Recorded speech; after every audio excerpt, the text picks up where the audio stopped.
बिस्मिल्लाहिर्रहमानिर्रहीम। अस्सलामुअलैकुम। Welcome to my channel. आज हम पढ़ेंगे MTH 401 डिफरेंशियल इक्वेशन में लेक्चर नंबर 2, जिसके अंदर हम types of differential equation and types of partial differential equations पढ़ेंगे। सबसे पहले इस लेक्चर में हम पढ़ेंगे degree and order of differential equation. Secondly हम पढ़ेंगे डिपेंडेंट एंड इंडिपेंडेंट वेरिएबल क्या होता है। थर्ड पे हम पढ़ेंगे IVP एंड BVP क्या होता है, यानी कि इनिशियल वैल्यू प्रॉब्लम और बाउंड्री वैल्यू प्रॉब्लम क्या होता है। फोर्थ पे हम types of differential equation and types of partial differential equations पढ़ेंगे। इनकी कुछ हम टाइप्स देखेंगे कि किस किस तरह की होती हैं और उनके नेम्स क्या होते हैं। वो इक्वेशंस जो हैं बहुत इंपॉर्टेंट है, आपके MCQs में या शॉर्ट क्वेश्चंस में भी आ सकती हैं। फिफ्थ पे हम पढ़ेंगे कि properties of ODEs, ordinary differential equations की जो प्रॉपर्टीज़ होती हैं वो कौन कौन सी होती हैं और वो क्या होती हैं। सबसे पहले हम पढ़ेंगे degree and order of differential equation. Highest power is degree, कि कोई भी डिफरेंशियल इक्वेशन है उसकी जो हाईएस्ट सबसे बड़ी पावर होती है वो उसकी डिग्री होती है। And highest derivative is order, और जो उस फंक्शन के अंदर या उस इक्वेशन के अंदर जो हाईएस्ट डेरिवेटिव होगा वो उसका ऑर्डर होगा। ये बात आपने हमेशा याद रखनी है, जो हाईएस्ट पावर होगी वो डिग्री होगी और जो हाईएस्ट डेरिवेटिव होगा वो उसका ऑर्डर होगा। अब हम कुछ एग्जांपल्स देखते हैं जिससे आपको डिग्री और ऑर्डर का कॉन्सेप्ट अच्छे तरीके से क्लियर हो जाए। सबसे पहली जो एग्जांपल है वो है dy/dx - 5y = 1। अब इसके अंदर जो हाईएस्ट पावर है, हाईएस्ट पावर इसकी क्या है 1, तो इसकी जो डिग्री होगी वो 1 होगी और हाईएस्ट डेरिवेटिव इसका क्या है, वो भी फर्स्ट ही है, फर्स्ट डेरिवेटिव है, तो उसका ऑर्डर भी क्या होगा 1 ही होगा। उसके बाद जो हमारी सेकंड एग्जांपल है उसमें आप चेक करें तो कहीं पे भी कोई पावर नहीं है और डेरिवेटिव भी फर्स्ट है, यानी कि हाईएस्ट पावर जो होती है वो डिग्री होती है, इसकी डिग्री भी 1 है और जो डेरिवेटिव है वो भी फर्स्ट डेरिवेटिव है, तो उसका ऑर्डर भी क्या होगा 1 ही होगा। उसके बाद जो थर्ड हमारी एग्जांपल है उसमें चेक करें तो यहाँ पे हमारे पास इसके अंदर हाईएस्ट पावर क्या है 3, तो इसकी जो डिग्री होगी वो 3 होगी एंड डेरिवेटिव इसके अंदर सेकंड डेरिवेटिव यूज़ हुआ है, तो हाईएस्ट जो डेरिवेटिव है वो सेकंड है, तो इसका ऑर्डर भी 2 होगा। इक्वेशन है ये हमारे पास डिफरेंशियल इक्वेशन है और जो सेकंड है ये भी डिफरेंशियल इक्वेशन है, जो थर्ड एग्जांपल थी ये भी हमारे पास डिफरेंशियल इक्वेशन है। अब हम जो फोर्थ एग्जांपल करेंगे वो हमारे पास पार्शियल डिफरेंशियल इक्वेशन है। हमें कैसे पता चला, ये जो पार्शियल का साइन के साथ आया है तो ये हमारे पास पार्शियल डिफरेंशियल इक्वेशन है। अब इसमें चेक करते हैं कि इसकी हाईएस्ट पावर क्या है, तो इसकी हाईएस्ट पावर 1 है, इसलिए ये जो है फर्स्ट डिग्री इक्वेशन है और इसका हाईएस्ट डेरिवेटिव 2 है, यानी कि सेकंड डेरिवेटिव है, तो ये हमारे पास सेकंड ऑर्डर डिफरेंशियल इक्वेशन है। डिफरेंशियल नहीं, पार्शियल डिफरेंशियल इक्वेशन है। उसके बाद जो इसकी थर्ड एग्जांपल है ये भी हमारे पास पार्शियल इक्वेशन है, पार्शियल डिफरेंशियल इक्वेशन है और इसके अंदर जो हाईएस्ट पावर है पावर 1 ही है, तो इसकी डिग्री भी 1 होगी, बट इसके अंदर थर्ड जो डेरिवेटिव यूज़ हुआ है तो हाईएस्ट डेरिवेटिव हमारे पास थर्ड है, तो इस पार्शियल डिफरेंशियल इक्वेशन का ऑर्डर हमारे पास थर्ड होगा, यानी कि ये third order partial differential equation है। अब हम पढ़ेंगे independent and dependent variables. For example हमारे पास एक इक्वेशन है y = x² + 3x। अब ये हमारे पास एक इक्वेशन है और वो हमें कहते हैं कि इसका डेरिवेटिव फाइंड करें, तो हम कैसे करते हैं d/dx / y = d/dx x² + d/dx 3x। अब इस इक्वेशन में आप गौर करें तो जो y है वो इस पे डिपेंड कर रहा है कि जो x का आंसर आएगा वही y होगा, तो वो y जो है ये डिपेंडेंट है और जो x है वो इंडिपेंडेंट है, x किसी पे भी डिपेंड नहीं कर रहा, तो इसलिए अब यहाँ पे dy/dx है ना, तो जो ऊपर y है ये डिपेंड कर रहा है, तो y क्या होगा डिपेंडेंट और x जो है वो इंडिपेंडेंट है, वो किसी पे डिपेंड नहीं कर रहा, तो x जो होगा वो इंडिपेंडेंट होगा। आप यहाँ से याद रख सकते हैं, जैसे एक ट्रिक है dy/dx है ना, तो जो नीचे होगा वो क्या होगा इंडिपेंडेंट, जो नीचे होगा वो क्या होगा इंडिपेंडेंट। अब हम पढ़ेंगे IVP and BVP। IVP stand for initial value problem and BVP stand for boundary value problems.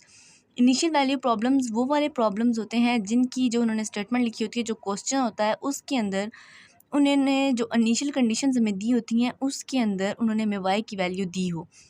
जैसे कि एग्जांपल्स हैं ये। अब एग्जांपल फर्स्ट एग्जांपल हमारे पास क्या है, अब इसमें ये एग्जांपल है y double derivative + 9y = sin t with initial condition. Initial condition अब उन्होंने दो कंडीशन दी हैं, एक उन्होंने वाई की वैल्यू दी हुई है और एक वाई के डेरिवेटिव की वैल्यू भी दी हुई है। जब उन्होंने जस्ट वाई की वैल्यू दी हो, वाई के डेरिवेटिव की वैल्यू ना दी हो, तो वो होता है इनिशियल वैल्यू प्रॉब्लम।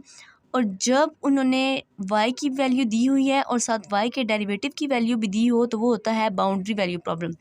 अब इस जो फर्स्ट एग्जांपल है इसके अंदर उन्होंने वाई की भी दी हुई है और वाई के डेरिवेटिव की भी दी हुई है, तो so it is boundary value problem. उसके बाद जो इसका सोल्यूशन है, ये आपने परेशान नहीं होना कि ये कैसे आया है, ये हम आगे जब इसकी एग्जांपल्स करेंगे तो हमें बताएंगे कि हमारी जो इस तरह की स्टेटमेंट्स होती हैं उनका सोल्यूशन हम कैसे सॉल्व करते हैं। फ़िलहाल इसको उतना डीप में जाने की ज़रूरत नहीं है कि कैसे आया। उसके बाद जो सेकंड एग्जांपल है, अब ये आप खुद देखें गौर से कि y double derivative plus P square Y is equal to zero. Initial conditions हमें दी हुई हैं, दो इनिशियल कंडीशंस दी हुई हैं। फर्स्ट पे उन्होंने दिया है y की वैल्यू, उसके बाद y के डेरिवेटिव की वैल्यू। जब y की वैल्यू भी दी हो, उसके डेरिवेटिव की वैल्यू भी दी हो, तो वो हमारे पास कौन सी होती है, बाउंड्री वैल्यू प्रॉब्लम्स। तो ये कौन सी प्रॉब्लम है, बाउंड्री वैल्यू प्रॉब्लम। अब नीचे इसका सोल्यूशन भी दिया हुआ है, तो ये आपने परेशान नहीं होना, इसको समझने की ज़रूरत नहीं है। ये आगे जब हम क्वेश्चन करेंगे तो आपको खुद में खुद समझ आ जाएगी कि ये सोल्यूशन कैसे आया है। अब हम पढ़ेंगे types of differential equation and partial differential equation. इसके अंदर हम 7-8 इक्वेशंस पढ़ेंगे और उनके नेम्स भी होंगे, और ये नेम्स बहुत इंपॉर्टेंट है और इक्वेशन भी बहुत इंपॉर्टेंट है। आपने एमसीक्यूज़ के लिए और शॉर्ट क्वेश्चंस के लिए याद करनी है। जैसे फॉर एग्जांपल पहली जो इक्वेशन है द ग्रोथ इक्वेशन। अब ग्रोथ इक्वेशन कौन सी होती है, जिसमें D U over D T is equal to F of T और जी ऑफ यू। यानी कि जो डिपेंडेंट वेरिएबल है वो हमारे पास u है और इंडिपेंडेंट वेरिएबल जो है वो t है, और जो लाइन के इक्वल के दूसरी साइड पे दोनों मल्टीप्लाई हो रहे हैं, तो ये कौन सी होगी, ग्रोथ इक्वेशन होगी। ये आपने याद रखना है। अब पेपर में ऐसे भी आ सकता है right the growth equation, short question में आ सकता है, और एमसीक्यूज में भी ऐसे आ सकता है कि which of the following is growth equation. नीचे 4-5 इक्वेशन होंगी, उसमें से आपने ये वाली सिलेक्ट करनी होगी। इसी तरह ये सारी पेपर में आ सकती हैं। सेकंड पे है दी पेंडुलम इक्वेशन। पेंडुलम इक्वेशन जो है ये सेकंड डिग्री इक्वेशन है, इसके अंदर सेकंड डेरिवेटिव यूज़ हुआ है। फिर अब ये इसमें इंडिपेंडेंट वेरिएबल जो है वो टी है, प्लस इसमें जी और एल भी आ गया और साइन थीटा भी आ गया, और दूसरी साइड पे जो यहाँ पे इंडिपेंडेंट वेरिएबल है, यहाँ पे सेकंड डिग्री था यानी कि सेकंड डेरिवेटिव था, और यहाँ पे उसका एफ ऑफ टी आ गया है। तो ये कौन सी इक्वेशन होती है, पेंडुलम इक्वेशन। थर्ड पे जो हम याद करेंगे वो है दी वैंडर पोल इक्वेशन। कौन सी है, दी वैंडर पोल इक्वेशन। अब इसमें आप देखें पहले हमारे पास सेकंड डेरिवेटिव आया है और इसमें इंडिपेंडेंट वेरिएबल जो है वो टी है, फिर प्लस एप्सिलॉन आ गया, वाई स्क्वायर प्लस 1 है, फिर जो है फर्स्ट डेरिवेटिव आया है plus Y is equal to zero, यानी कि पहले सेकंड डेरिवेटिव आया है, फिर एप्सिलॉन, फिर वाई स्क्वायर प्लस 1 और फिर फर्स्ट डेरिवेटिव, फिर plus Y is equal to zero. तो ये कौन सी है, the van der Pol equation. The LCR oscillator equation. अब इसमें चेक करें, पहले सेकंड डेरिवेटिव है और उसके बाद फर्स्ट डेरिवेटिव है, उसके बाद क्यू ओवर सी आ गया है। अब जिस तरह हमारे पास पेंडुलम इक्वेशन में हुआ था ना F of that independent variable, इसी तरह यहाँ पे भी ई ऑफ इंडिपेंडेंट वेरिएबल आ गया है। जैसे कि आप जानते हैं कि इसके अंदर इंडिपेंडेंट वेरिएबल जो टी है और इसलिए यहाँ पे ई ऑफ टी आ गया। तो ये कौन सी है, एलसीआर ऑसिलेटर इक्वेशन। अब उसके बाद है रिकैटी इक्वेशन। कौन सी है, रिकैटी इक्वेशन जो है इसमें भी देखिए आप, पहले d p over D t है is equal to -2a t p plus फिर b t u t p square minus v t. अब ये भी आप गौर से देखिए, यानी यहाँ पे -2 आ गया, उसके बाद फिर टी और फिर पी आ गया। ये थोड़ी सी कॉम्प्लिकेटेड टाइप है, बट ये आपने इसको याद कर लेना है। इसको बेशक रटल लगा लें, इसको याद कर लें, इसको अच्छे तरीके से इन सारी क्वेश्चंस को याद करना है, क्योंकि एमसीक्यूज में भी आ सकती हैं और शॉर्ट क्वेश्चन में भी पूछी जा सकती हैं। Initial conditions. इनिशियल कंडीशंस क्या होती हैं, जैसे अब पी ऑफ टी नॉट है is equal to P not होगा, यानी कि पी ऑफ टी नॉट हमारे पास पी नॉट के इक्वल होता है। और फॉर एग्जांपल पी नॉट हमारे पास अगर 10 है, तो suppose y of 1 is equal to 20। अब ये बात आपने याद रखनी है, जो भी इनिशियल कंडीशंस होती हैं, y ऑफ यहाँ पे x होता है, यहाँ पे जौन सी वैल्यू होती है वो x की वैल्यू होती है, और जो ये होगी ये 20 है 30 है, ये y की वैल्यू होती है। अब इस इक्वेशन में यहाँ पे कुछ भी नहीं, यहाँ पे 1 है ना, इस इधर यहाँ पे y 1 है, तो समझ लें x हमारे पास 1 है, और जो इधर वैल्यू होती है ये हमारे पास y की वैल्यू होती है। अब हम पढ़ेंगे 6 जो हमारी है एग्जाम्पल है, इक्वेशन है दी लोगिस्टिक इक्वेशन। अब लोगिस्टिक इक्वेशन में क्या होता है, पी का derivative is equal to A P minus B P square. अब इसमें वही इनिशियल कंडीशन लगी हैं जो हमने अभी ऊपर पढ़ी हैं कि P T not is equal to P not, और फिर पी नॉट जो है वो हमारे पास 10 के इक्वल होता है। यहाँ पे जो वैल्यू होती है वो एक्स की होती है, और यहाँ पे जैसे मैंने आपको बताया ये Y X is equal to 20 है, तो जो ये वैल्यू होगी ये वाई की वैल्यू होती है, और जो यहाँ पे ब्रैकेट के अंदर पैरेंथेसिस के अंदर होती है वो हमारे पास एक्स की वैल्यू होती है। अब इसका ये सोल्यूशन है, ये वही लोगिस्टिक इक्वेशन है। अब इसको उन्होंने सोल्व किया और उसका ये एंड पे सोल्यूशन आया, इसका आंसर आया है। ये आपने परेशान नहीं होना है कैसे आया, इसको याद करने की भी जरूरत नहीं है। जस्ट आपको मेन ये लोगिस्टिक इक्वेशन जो है ये याद होनी चाहिए। ये सोल्यूशन जो है आप आगे जब क्वेश्चंस करेंगे तो आपको समझ आ जाएगा कि किस तरह हुआ है, अभी इसकी डिटेल में जाने की ज़रूरत नहीं है। उसके बाद जो हमारी लास्ट इक्वेशन है वो है the mass spring equation. The mass spring equation, अब ये देखिए इसमें एक्स का डबल डेरिवेटिव आ गया है, और यहाँ पे फ्रैक्शन में यानी कि बटे में चीज़ें आई हैं, ए बाय एम आ गया, डिवाइड हो रहा है ये, फिर फर्स्ट डेरिवेटिव आया है, और फिर सिंपल एक्स आ गया, फिर के बाय एम हो रहा है is equal to G plus F of T over M.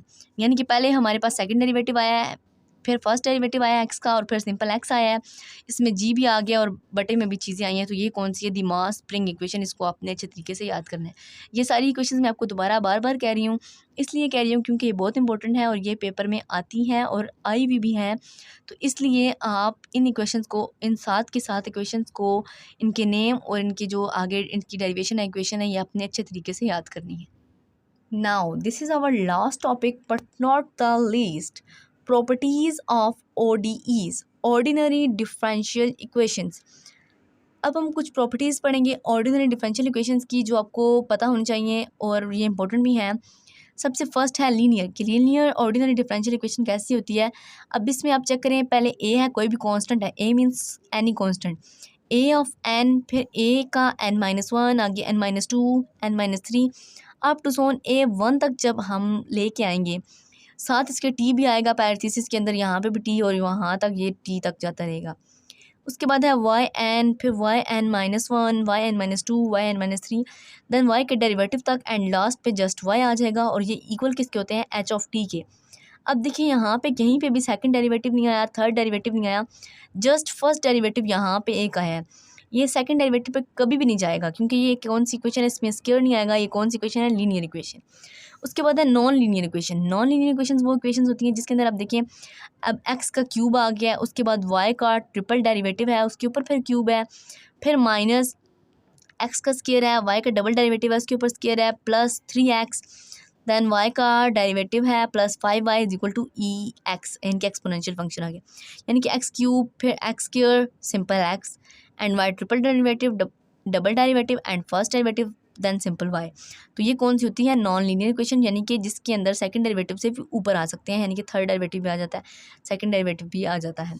उसके बाद है सुपर पोजिशन। सुपर पोजिशन कौन सी होती है, जिसके अंदर वाई का डबल डेरिवेटिव, वाई का ट्रिपल डेरिवेटिव, इनको हम कंबाइन करके इनको एक ही इक्वेशन में लिख देते हैं, वो होती है सुपर। सारे डेरिवेटिव्स आ जाते हैं कि वाई का सेकंड डेरिवेटिव आ सकता है, थर्ड डेरिवेटिव आ सकता है, जितने भी फंक्शंस होते हैं, एक्स आ गया, एक्स स्क्वायर आ गया, एक्स प्लस आ गया, जितने भी सारे फंक्शंस हैं उनको हम कंबाइन करके एक ही इक्वेशन में लिख देते हैं, वो होती है सुपर पोजिशन। उसके बाद है एक्सप्लिक्ट सोल्यूशन। एक्सप्लिक्ट सोल्यूशन वो होता है जिसके अंदर हम y की वैल्यू आसानी से सॉल्व कर सकें, आसानी से निकाल सकें। जैसे हमारे पास एक इक्वेशन है y is equal to x square plus X. अब यहाँ पे ये जो इक्वेशन है इसके अंदर हम इजीली डेरिवेटिव पुट करके इसका y का सोल्यूशन निकाल सकते हैं। बट जो इम्प्लिक्ट सोल्यूशन होता है, अब ई यानी कि यहाँ पे आई था, यानी कि असल जो इम्प्लिक्ट के स्पेलिंग होते हैं ना, IMPLICIT, implicit. Anyways spelling mistake ignore करें। इम्प्लिक्ट जो सोल्यूशन होता है उसमें क्या होता है कि कॉम्प्लिकेटेड हो जाती है वाई की वैल्यू। वाई की वैल्यू जो होता है वो निकालना मुश्किल हो जाता है, उसके अंदर ज़्यादा सारे फंक्शन आ जाते हैं।